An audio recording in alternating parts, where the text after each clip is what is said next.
It's important to do a warm-up in gymnastics. This warm-up game is like stuck in the mud, but instead of standing frozen in your position, you pick a gymnastics static position, such as angry cat or an L shape, as you can see the girls doing, and the person must be freed by another member of the group jumping over or underneath them.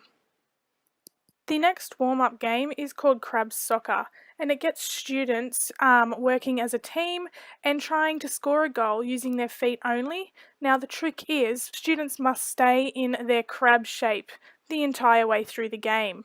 It creates teamwork, it is fun, and it gets students warm before a gymnastics lesson.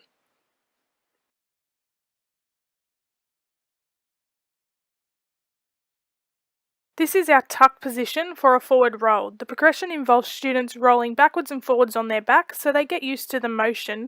To spot a forward roll, it is important that the students tuck their head. As you can see, I hold the back of the neck, say tuck, and then you help push their legs over if they get stuck. A forward roll is part of 2 DMPs, rotation and locomotion. A progression for a cartwheel is known as a bunny hop. The students use hoops. The yellow hoops are for your feet and the blue hoops are for your hands. Fingers should not face the direction you are going. Instead, place them horizontally. And simply hop from one hoop to the next. The next progression, you use a full cartwheel, making sure that the foot that you stepped on, you use the same hand first and then you face the direction you came from to finish. Handstands are a static or holding position. They require 3 progressions. The first is a bunny hop, where students just hop to a tuck-like position to get used to kicking up. The second one, we kick our one leg up to make an L shape. For proper alignment, students should keep their head tucked in and look through their arms. A handstand against the wall being the final progression allows students to hit a handstand with the correct alignment. Elbows straight, head tucked in, feet together, and the wall is there for extra support. This is a good handstand, however, it could be made better by pushing through the shoulders and keeping the head tucked in. The most important thing for a takeoff on the vault is remembering the 1-2-2. You take off one foot, spring off 2 from the tramp, and then land on 2 feet, also known as your motorbike position. The dive roll follows the 1-2-2 method again. Once you spring, you place your hands onto the mat. You want to push your shoulders up into an angry cat position and then tuck your head and roll.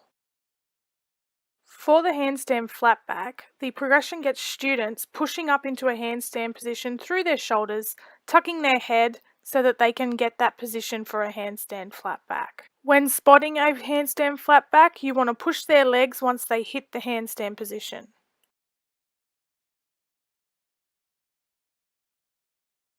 To do a half turn on the beam, all you do is rise onto your toes, use your arms as momentum and for balance, and you hold that position before lowering onto your heels. The key thing to remember for locomotion skills on the beam is to look forward, keep your arms out for balance, and take small steps. The key thing to remember with step kicks is to keep your foot flat on the beam for stability and balance, whilst your other leg is kicking in front, using a swinging motion. Keep your chin up, arms out for balance, and look forward. The main thing to remember for a dismount off the beam is to take off 2 feet. As you can see, both feet are positioned to take off, however, the front foot does the spring to land. This is not the correct dismount. Instead, the feet should be placed a little bit closer to each other in order to spring off both feet to dismount correctly.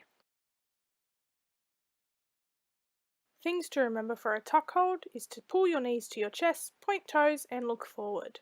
Extending the legs forward into an L sit would further increase the difficulty. A tuck swing is similar, however the legs are pushed behind and you are using your hips to push forward to get momentum to swing. The same thing happens for a glide swing, however you need to jump up and back so that you can get height for your legs to swing forward. Attempt to keep your knees straight and toes pointed. For front support, it is important that students keep their weight forward on the bar. If it is too far back, they will fall back. Push through the shoulders, making sure their eye line is up, otherwise they will fall forward. With casting, students should hit that front support position first and then swing their legs back and forward so that their hips come slightly off the bar. To cast off, students slightly bend the arms, tuck their head and swing around the bar in a tuck position. Before extending their legs to land, it is important to have a spotter who can guide the casting off process safely.